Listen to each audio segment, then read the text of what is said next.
O Ciro Gomes voltou a falar do que ele está chamando de o enorme escândalo dos precatórios do governo Lula. Ele publicou um vídeo nessa segunda-feira só para explicar a denúncia que ele já tinha feito rapidamente lá na CNN Brasil. Rapidamente, aliás, porque os entrevistadores não insistiram no assunto. Se tivessem insistido, talvez ele tivesse falado um pouco mais sobre isso. Mas como ele não falou, ele fez um vídeo de quase 13 minutos explicando a denúncia. E eu prestei bastante atenção e vou explicar a explicação dele, porque ao contrário do que o Ciro pensa, ainda não está tão claro assim não.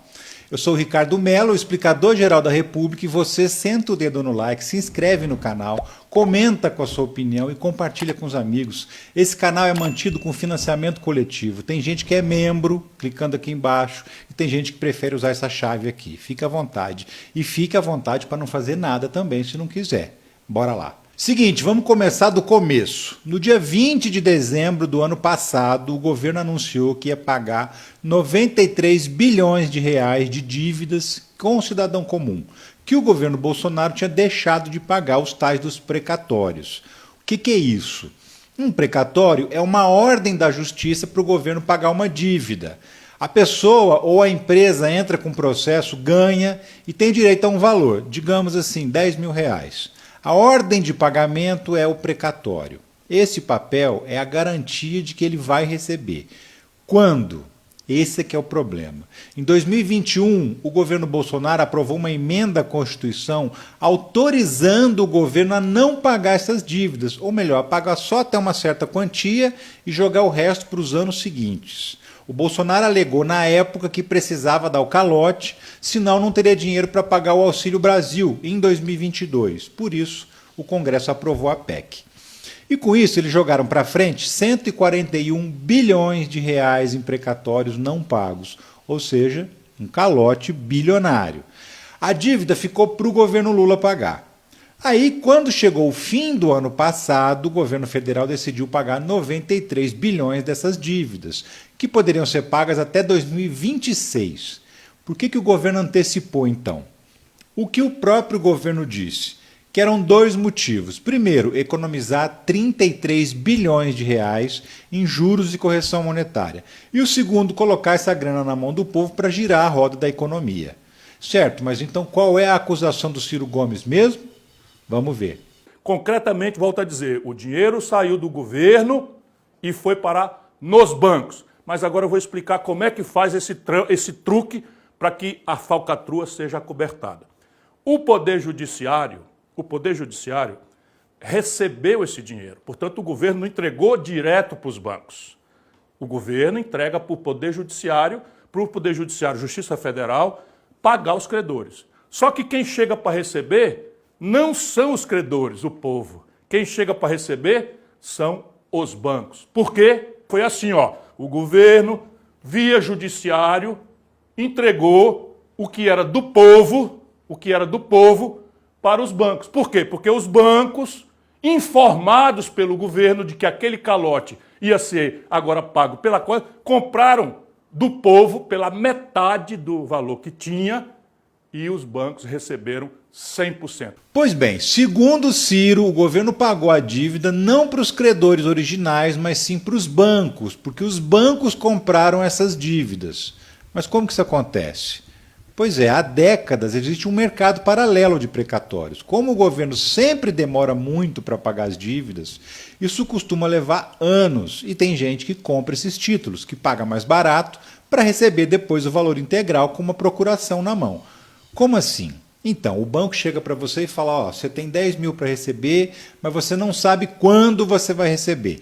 Quer 5 agora, ou 7, ou 8?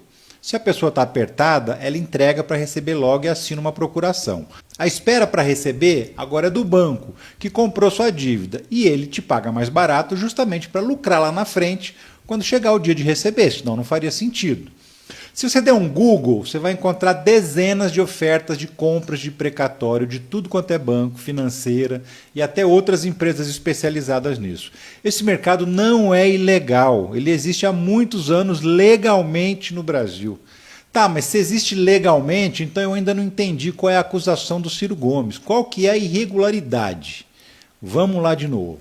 Que dia os precatórios que não valiam nada passaram a valer ouro? No dia que o governo Lula anunciou que ia pagar tudo. Só que ele, quando anuncia publicamente, os bancos já tinham comprado, tendo claramente informação privilegiada. É assim a corrupção moderna de Lula e do PT. Tá aí, o Ciro acusa o governo de dar informação privilegiada aos bancos.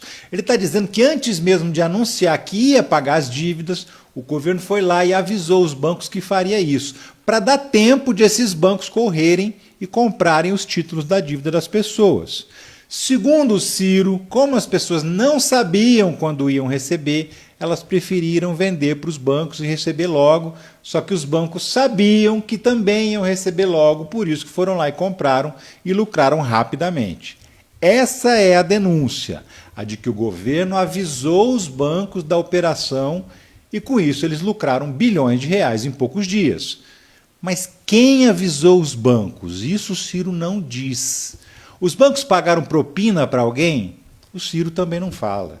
Como é que foi esse aviso? Foi por carta, por e-mail, por mensagem de zap, por telefonema? Foi uma conversa ao pé do ouvido? O Ciro não conta.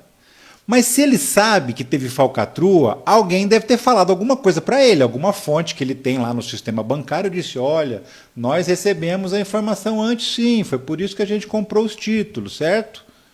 Errado, o Ciro também não menciona nada sobre isso. Mas ele diz que é fácil de descobrir, quer ver? Um ofício simples para a Justiça Federal, para o Conselho Nacional de Justiça, dizendo quem são as pessoas que chegaram com procuração em nome de credores para receber os precatórios.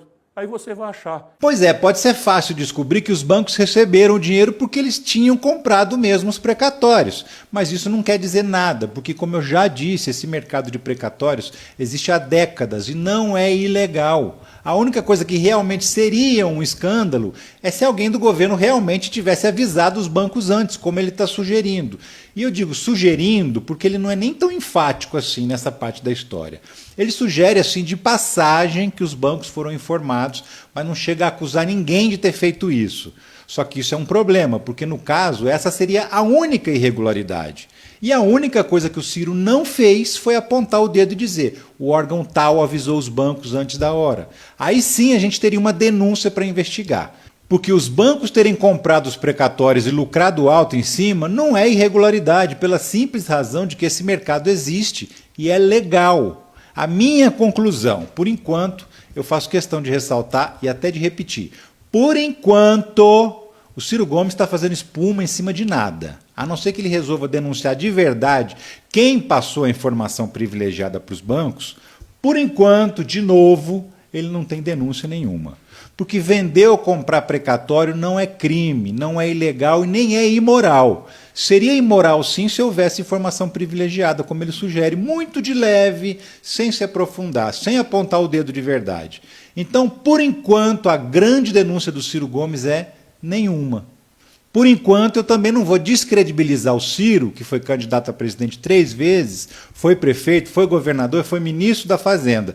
Eu prefiro dizer, ô Cirão, aponta o dedo aí, rapaz, dá uma pista pra gente, pra saber quem do governo deu informação privilegiada para os bancos, porque sem essa informação não existe denúncia, é só palavrório mesmo.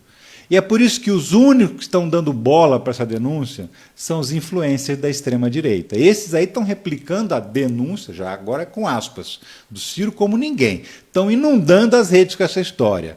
Mas eu vou continuar esperando, porque se existiu, o Ciro vai apresentar alguma evidência. Tenho certeza disso. Quem sabe vem um terceiro vídeo por aí. Sim, porque a acusação é muito grave e não dá para ficar só no papo furado, né, Ciro?